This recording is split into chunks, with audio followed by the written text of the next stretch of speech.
Representatives. We have a new Speaker of the House. Finally, Kevin McCarthy was elected after 15 rounds. I thought he was going to go back to Bakersfield, with his tail or whatever they have between their legs. But no, he's going to be the leader. And so I thought, all right, they're still going to like debate rules coming up this week. I thought I would get a hold of a conservative friend I've known for a long time, and I'd invite him on. Here's my dear friend. He lives in the Midwest. I thought so. He's bona fide conservative, not like, is he in California? Is he really like a real conservative? He's in the Midwest. He's in the middle of the country. My friend Isidro, my dear friend Isidro. How are you, Isidro? Come on in. Welcome to the program. Hi, Emil. What Hi. an honor. Thank you for the invite.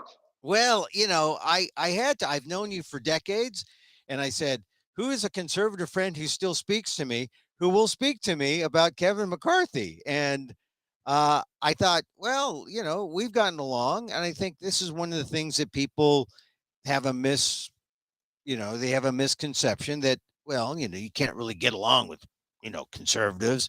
I mean, people who know my show know I'm not really conservative, but they say, well, how can you have conservative friends, Emil? Well, people as human beings. And that's a basis by which that you may be able to come to some kind of middle ground. I don't know. But anyway, I thought immediately I got to call Isidro and ask him, what do you think about Kevin McCarthy's victory in the House as Speaker? Were you elated? Did it make you happy? You lived in California for a little bit before you moved out to the Midwest.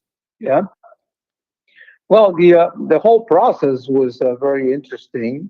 I didn't see the whole thing from beginning to end, all 15 rounds, but I did catch it from time to time, and it was very, very, very, very interesting to see democracy being played out the way it's supposed to be.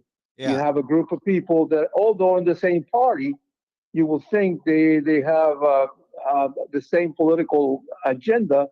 However, they do have the different thinking how to want to go about and what's important to each one of them, and to see them voicing their opinions and jockeying for a position so they can affect, even if though they might be in a minority within the majority.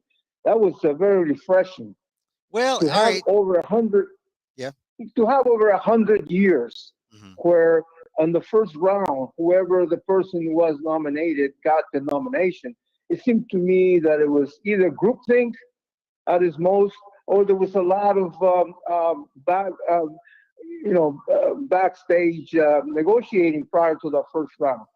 So this tells me that either the Republicans didn't do a lot of negotiating prior to the first round, or they really, really want to stick to their guns and affect the future the way they see it should be. Yeah. Well, one of the problems is you see this democracy take place, as you put it, and it is. It's fairly, I mean, I guess it would be more transparent if people were lip readers, or more transparent if they actually could hear if they were talking about the policy, when the cameras were like uh, roving about on the House floor. But I suspect a Yeah. lot of it was still backdoor stuff. And it made me think that, not that, wow, democracy, how great this is to see how messy it is, but it made me understand that maybe the Republicans aren't ready to lead. They have the majority, but maybe they aren't really prepared to lead our country. Well, I'm hoping that after this episode they really ironed out a lot of the differences, and not only that, they really get to tell each other what their aspirations are and what their priorities are. That going forward, that will be understood Yeah. um, I, as they move. And now the biggest concession that McCarthy gave was the allowing of the one single member not vote at any time to basically depose him from his speakership. I mean, that was very important for the process going forward. well, maybe, but some people would say, I would say, how powerful is it that when you're the Speaker of the House, who should have control, should have reign over your majority, and you have the power essentially of a ceremonial figurehead that you can't really uh go too far away or take have reign over these your majority, because only Mhm. one vote, it takes one vote to bring the vote before the entire body to vacate you. And I Yep. don't know that how I don't know how powerful Kevin McCarthy really is after the 15 rounds. Maybe not very powerful at all. Well, it won't be as powerful as somebody like Nancy Pelosi, who decided to basically do away with that rule. Yeah. I understand that, and I think that is the case. However, it's only one vote to initiate a vote. He Yeah. can still retain his power if he can get the majority of his group to a consensus. Yeah. Uh, Well, so, I mean, so it's a this is it puts a speed bump, though, certainly in any kind oh of, yes, if there's definitely. there's no sense of anyone's going to railroad anything down anyone's No, throat, whether you're a conservative or you're a liberal. uh and these rules are important and they're good for this Congress. The rules are will be agreed to sometime this week, and there's still a debate to come.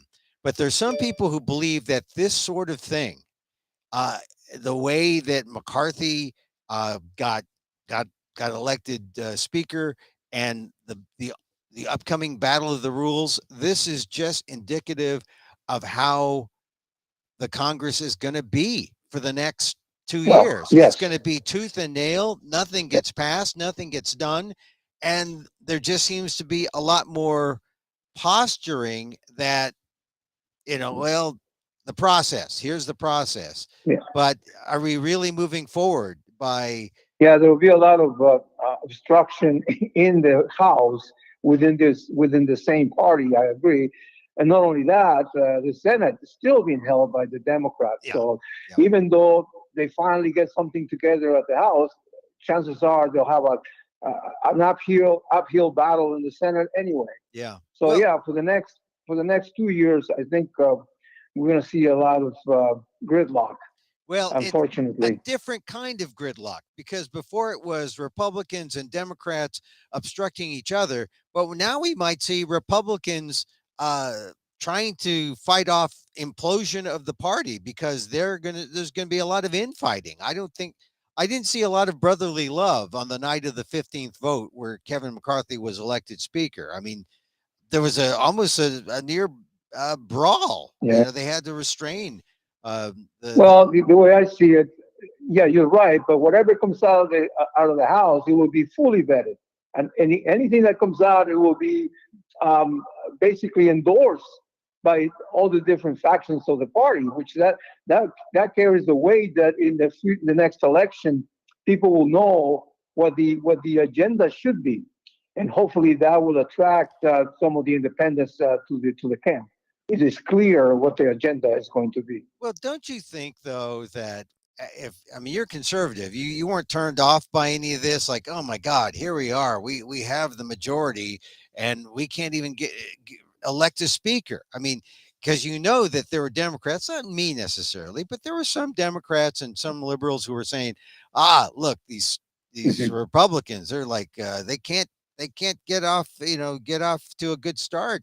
They're fighting amongst each other, and they were like left twisting the wind for like 15 votes. Now, didn't you feel like them, or you were really encouraged by what you were seeing? To some degree, I was encouraged what I was seeing. Like I said at the beginning, I would have been disappointed if from the very first round it would have been a majority, because that would have told me that there was no thinking involved. There was there's no venting of the views.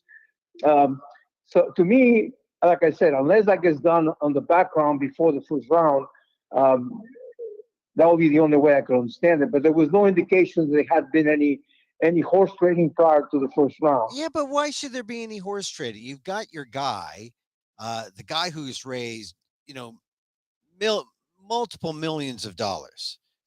Yeah. to put people in Congress. He brought. I mean, there's a reason why he had 200 votes, and that's because uh, many of the Republicans owe their seats to Kevin McCarthy, the fundraising, the recruitment, and so here's this guy who's like about to climb Mount Everest. He needed 218 votes, and he gets 200, 201, and here are Yeah. Yeah. his own party, trying to pants him, trying to bring him down off Mount Everest, trying to say, "Hey, no, wait a minute, buddy."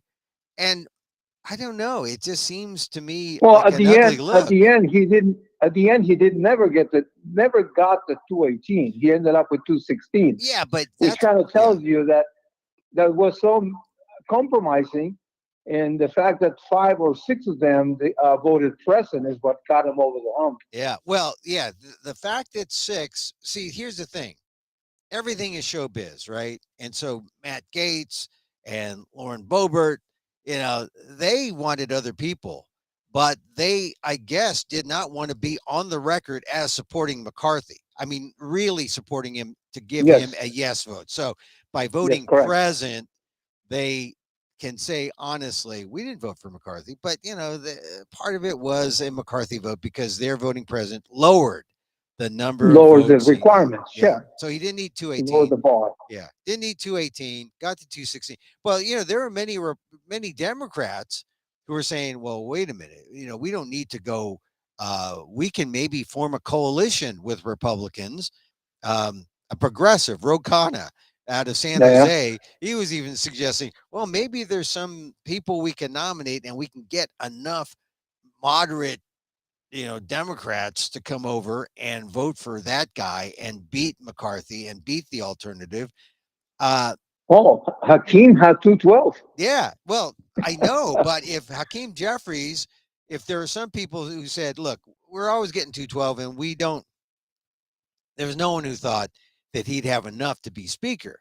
But if some renegade Democrats, now, if the renegade Democrats said, hey, let's get some moderate Democrats to join with some moderate Republicans, and we'll have a person who might be able to get enough votes to win to be speaker of a Yeah, something from the coalition. middle. Yeah, a Yeah, coalition. I mean, that would have been interesting, but I don't. I think those days are way past us. That horse That jumped ship the barn many years ago. or the horse or the ship, it's sailed, it's gone, it's Yeah, well, that's gone. but we I we hope sh- it comes back, though. I do hope it comes back, and we get somebody like a John Kennedy, a moderate Democrat, or a Ronald Reagan, Republican that could also peace and work with the other side. Yeah, but well, I don't think that we're where we are right now. yeah, well, you mentioned Reagan. I don't know many Democrats who would vote for Reagan, but there are some Democrats who may be more conservative. Not I. Not Yeah. today, but at the time he was elected, there was a lot of Democrats that did vote for him. Well, it was in California, and a lot of Democrats who might have voted for him probably regret that. But yeah, Reagan's name came up a number of times at the McCarthy vote or the McCarthy votes. A lot of Yeah, some Republicans mentioned, oh, the shining. Well, they mentioned trust, not verify, in terms yeah. of like trusting people, and then also the whole, the house, the shining house on the hill Shining idea. city on the hill. Yeah, that I mean, so Reagan, there are some people who see Reagan as the ideal, but here's what I was looking at. Look, you're Latino, uh, you're an immigrant. Yeah, What I noticed was there was a lot of race politics involved here. One of the people who uh, nominated nominated McCarthy was John James, and a newly elected representative from Michigan. And he practically mhm. made McCarthy into a civil rights hero, saying, it's because of McCarthy, and he talked to me underneath the portrait of Frederick Douglass, and he made me think that he really wanted diversity, and I don't think really that's the case with Yeah. McCarthy. But did you So notice? you think he was baited? Well, the thing is, I was surprised the number of African Americans and the number of Latino, Hispanic Republicans who came out and spoke on behalf of McCarthy. It was Yeah, kind of, I guess that's more like what America looks like. I mean, it's more yeah, reflective of. Although, look, in the end, in the 15th round, the people fighting were all these Southern white guys over McCarthy. yeah. That's true. But I mean, when you talk about different groups like Hispanics or African Americans and all of that, I mean, we all have the same thing in common. Uh, a lot of Hispanics, the vast majority, the people that I know, are family values oriented, and they want to see um, a fair government that provides for them uh, uh, equality of opportunity, but not necessarily equality of outcome. I know people say that, but what is equality of opportunity if the outcome is not success? If you do not have equality of outcome, then you don't have really equality of opportunity. You got But the less, thing, you have less but opportunity.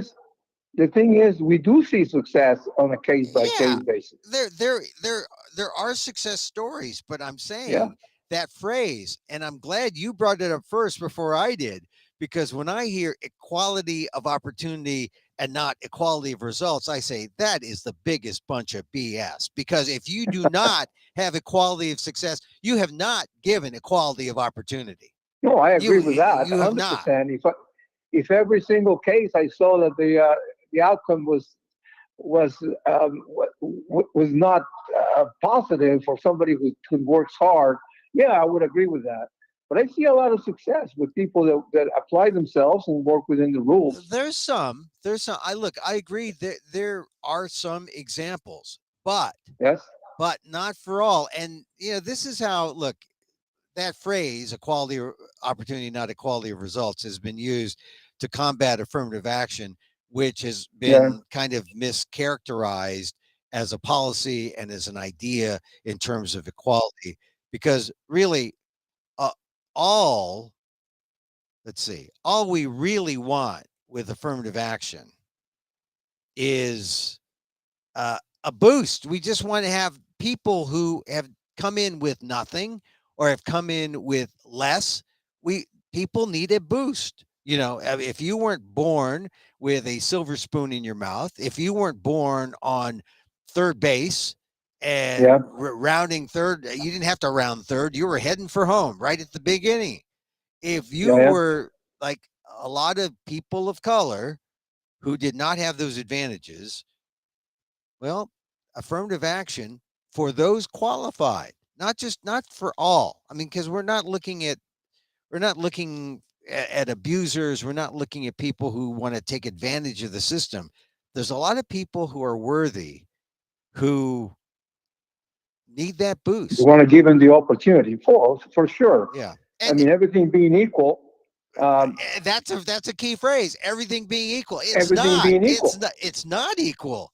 It's the legacies, the whites who are here, because there's a difference between there's whites in Appalachia and there's whites up in Beverly Hills. There's whites up Yeah. in Westchester County.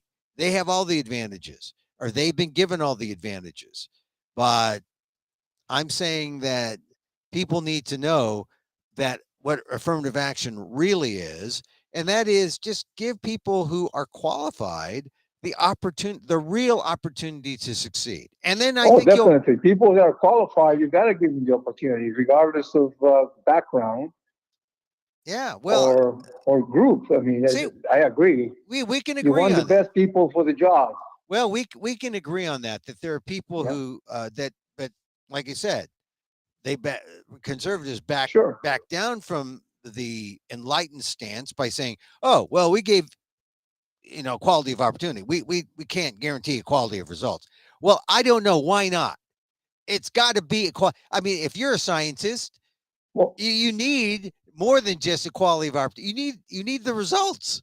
The results have to be there, well, and the you're results are given the opportunity. You're given the opportunity to perform, but then if you don't perform accordingly, or you drop the ball while you're performing, the results is not going to be as good as somebody else who doesn't. Well, all right. That is true. I'm not saying that. Yeah, But I'm saying that sometimes that still goes into a kind of subjectivity about whether or not the results are quite there, or whether or not you were yeah. qualified when we gave you the opportunity. But when we're judging you on whether the results are there, uh, we can as easily judge you Yeah. in the negative, and that's So, that's a subjective nature of this idea of affirmative action. Forget about using the phrase equality of results and just say, look, people just need the boost. People need the opportunity boost, and that's yeah, good.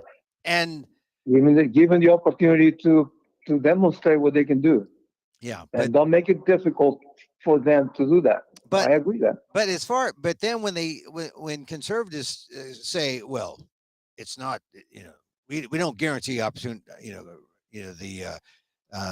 the uh, equality of results. That's just a cop out. That's it, because they No, should. all I think that when I hear that, what I hear is we are going to um, we're going to live within reality that not everybody is going to get a trophy. That's what we're hearing. Yeah, I mean, there's going to be a hierarchy. Some will do better than others, and that's why we play the sport in many cases, so to see who gets the trophy. yeah. Well, this is one of the things about the divide real conservatives and people on the other side. Um, you know, Democrats and Republicans. I mean, right now at Harvard, they have this a fight where conservative Asian Americans are going after affirmative action and saying, hey, the affirmative action is bad. Well, no, Oh yeah, affirmative action is not bad, but that's the fight that the Supreme Court has taken up. I bring sure. all this up, affirmative action and race politics, because that's what I saw on the floor with Kevin McCarthy, that Well, he they, was they fighting. Well, we just what I like about what they talked about, and maybe not necessarily during this round, but in the past, is the biggest thing, making sure that any debt increases in the future mm, are paired with budget cuts, spending cuts.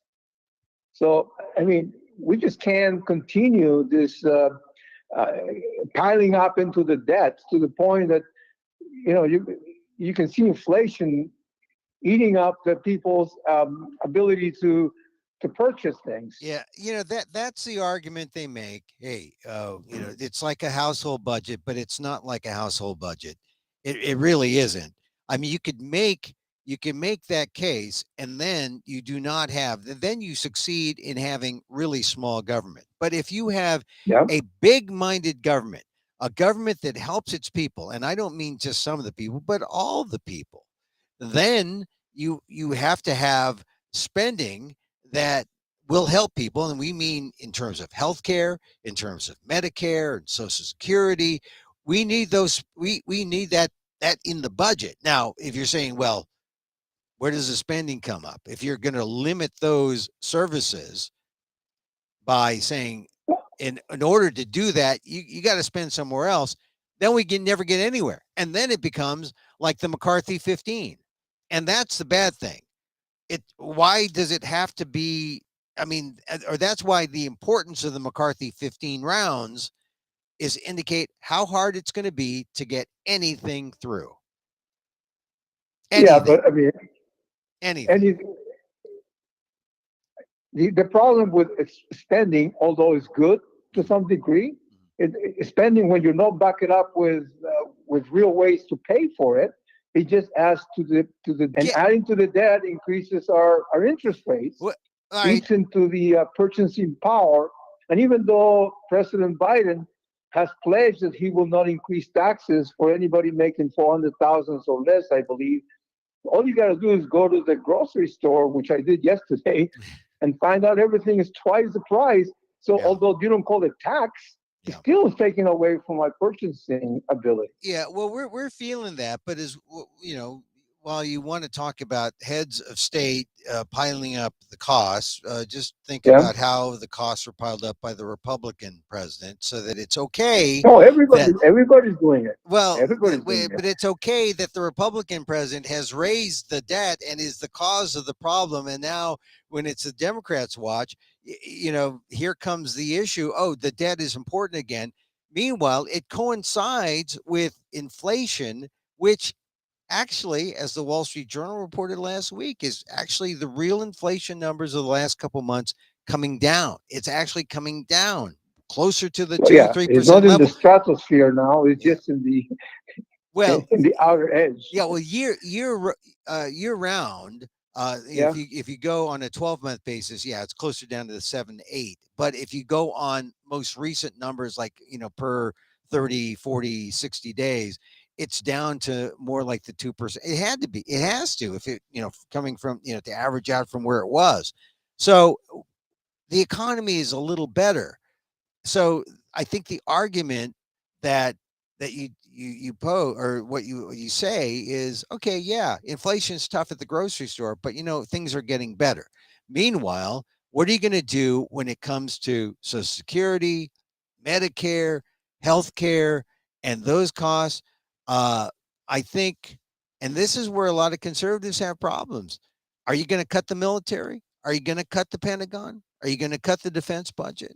I mean, I think that's where some of the those cuts, probably, that's where the cuts deserve to be. They don't deserve to be on people's Social Security. They don't deserve to be No, cut on of people's course Medicare. not. Well, You have to really analyze what the costs are going to be. yeah, But it can be on a lot of policies that increase the cost of production, such as oil drilling, for example. yeah. I Well, mean, look, yeah, I mean, I just hope there's enough conservatives who think like you, who want to protect and defend Medicare and Social Security. hey, Uh, I'm a Medicare recipient, Emil, right now, so hey, I can tell you. I just think that people, there are a lot of conservatives who are not, Yeah, who see that and they say, oh, well, we got to get rid of Medicare. Just like, and so I think we're going to come to this. This 2 years is strange, because we have this House majority, uh, Republican, but we still have the Senate. We still have the president, who's Democrat. So it's unlikely that there's going to be anything done. But at the same time, we're coming up to a new presidential election, yeah, 2024. And so everything that gets generated policy wise, or the ideas and the thoughts of yeah, this next Congress. yeah. The way I see it, to be realistic about the whole thing, for the next 2 years will not be much work being done. Any major legislation that's going to be passed. However, it's going to set up the stage of what the agenda will be for each one party or the other. To Yeah. be frank, I mean, going on, whoever wins the cha- the Senate and the House in 2024 Mm. have the agenda already set up. People understand it, Yeah. and and what's important is the message that the independents are getting for the next 2 years. Yeah. They will see what the agenda is going to be like. So when they go to vote, they they will know what they're getting into. Well, I hope. I mean, that's a positive way of looking at the kind of Republican gridlock. I mean, it's bad enough that there's Republican Democrat gridlock, but on top of that, to have Republican versus Republican gridlock, that will be interesting. And and we have an election year coming up with Trump coming, possibly. Oh, that's going to be interesting. He's not done. He's not done. Yeah, he's not done. And I He's know, got the House Freedom Caucus behind him. yeah, and I know that you, being a Republican, you have supported Mr. Trump in the past, but is it? I mean, haven't we seen enough to say uh, he's he should not be president? He should not, and he should not have the kind of influence that he seems to have had a little bit in maybe getting some people to switch their votes during that 15th round. Yeah, I want to see what the field looks like in a couple of years from now and how it shakes out. I'm not looking for Trump as a person per se. In fact, I'm kind of concerned of his age. We've seen already with Mr. Biden, age does have a big factor. Even the respect you get Oh, on the world stage is, I mean, he's a laughing stock outside the United well, States, I don't whether know we know it about. or not. I wouldn't call him the laughing stock. I would say age makes a big factor because he's very wise and knows how to do things and has experience, which we should value. And we undervalue that experience, his experience as a politician. Trump, who has zero experience. Well, now he has 4 years of bad experience. But if we were casting for a talk show, yeah, maybe Trump would be Yeah, good, but not for the presidency of the United States and not for a second time. Not when he shows us that. I just think that we can do better to have somebody with more, um, um, a little more articulate to express their experience. So yeah, and that's Somebody who could command the respect of the, because once you command the respect, people listen. yeah, and that's why we should trust Trump, who, if he doesn't run, I'm sure will say, you might want to consider my dear friend Herschel instead as president, because he needs a job. He didn't Yeah. make it as Georgia senator or senator from Georgia, but maybe Herschel Walker for president. Well, I hope there will be better qualified candidates 2 years from now. Yeah. Yeah, we got one. We got one on the wings, Mr. DeSantis. So This. Oh, wait a minute. We're not ready to talk. No, Mr. DeSantis. No, he's no, no. He's not. he's definitely talking the right things and doing the No, right things. he's not. Hey, He's not. he's not. And now, did you hear the opening remarks from McCarthy? He was talking about this. Made me think of DeSantis because he said we're gonna like stop abortion. We're gonna stop, the woke politics of Yeah, yeah, yeah. education, and that made me think of McCarthy trying to appease the DeSantis crowd. But hey, who knows? Maybe running for president 2 years from now, not not Trump, not DeSantis, Kevin You never McCarthy. know who Ke- might be Ke- shaken out. Kevin McCarthy. What about it, Kevin? Well, Mister he's too Mister busy with the gavel. I don't think he want to let go of that. Mister Bakersfield, bringing up Yeah, this the image of Reagan. I don't know. Get him out. yeah.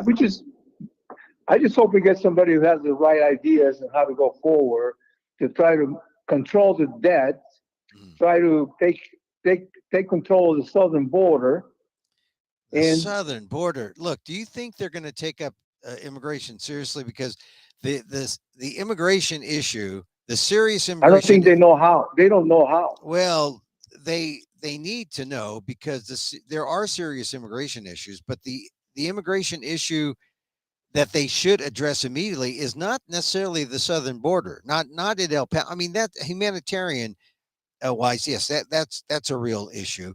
But they need a complete overhaul of immigration. Plus, they need to deal with the DACA recipients, the deferred action on childhood arrivals. They need to deal with that. They don't Yeah, seem to be they, moving they toward don't that. seem to get on board with those. I Yeah. agree. So, I mean, that to me, they need to deal with immigration. And here's the funny thing: you mentioned 100 years ago, right? It was the last time, Yeah. 1923, the last time that they. I mean, people talk about the Civil War, but you got to really talk about 1923. That was the last time that it took multiple ballots, 9 ballots in Blue balance. Yeah. 1923, and coming out of that Congress where was some of the most hateful immigration policy that has ever come out of the United States. It took the Chinese Exclusion Act and extended it not just to China but to all Asian countries.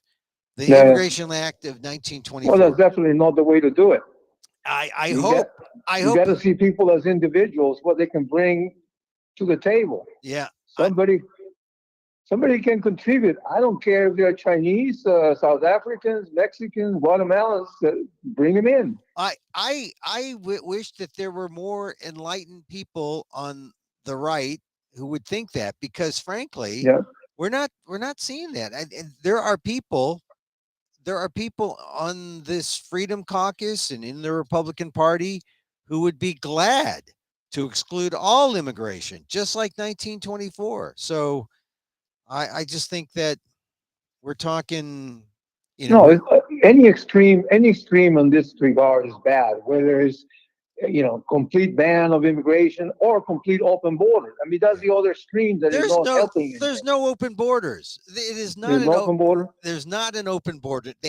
The Republicans insisted it's some kind of open border policy, but it's no So open how's the border. fentanyl? How's the fentanyl getting in? It's well, things are getting in. I don't know how things are getting in, but it's not an open border, and I don't know where the gap is that has allowed the fentanyl to get in from the cartels, but it's been coming through for decades, not just under Yeah. the Democrats' watch, but these are part of the problems that are significant that aren't being addressed. So, look, Isidro, we have talked for about a half hour No, or it was so. it was been has been fun, Emil. Yeah, and the thing is, we still don't hate each other.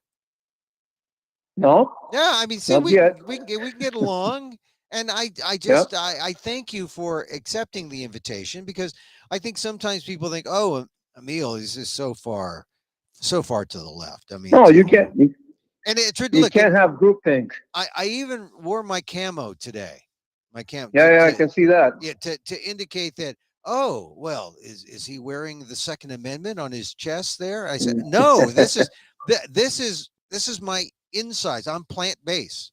This is Yeah, you are really I'm camouflaging. yeah. Yeah, I'm plant. I eat nothing. I eat the heck out of my plants, and I'm plant based. That's what this is not. I see. This is Yeah. not camo. This is not. This is a plant So you base. don't. I see you don't eat beets. You don't have any red. No, no, no. Well, on another day, I'll get out the red. Okay. Actually, you shouldn't eat. Well, you should eat beets occasionally, but uh, sometimes A balanced meal is always good. if you eat beets, sometimes you'll think maybe you should have a colonoscopy, which actually isn't a bad idea, but it might give you a false sense of, oh well, I think I got it. Isidro, it's always it's fun to talk to you, and I Well, hope nice talking to you. that we can talk again. So, Sure. my friend Isidro So from the I Midwest. appreciate the invite, Emil, and you have a great day. I know your year is going starting well, so I hope it continues. Yes, and I hope that really the Keep those. I know that conservatives don't understand this, but their year is going well too, because they're going to chase Yeah. enough people to the other side. Keep Because those resolutions going, though. oh yeah, yeah. All right, we'll do. All right, my friend Isidro from the Midwest, the Big conservative. hug. Is Thanks. Isidro, the Midwest conservative. Thank you very much for joining me Thank you, here Emil. on Emil Amok's Takeout. Oh yeah. So there, Isidro.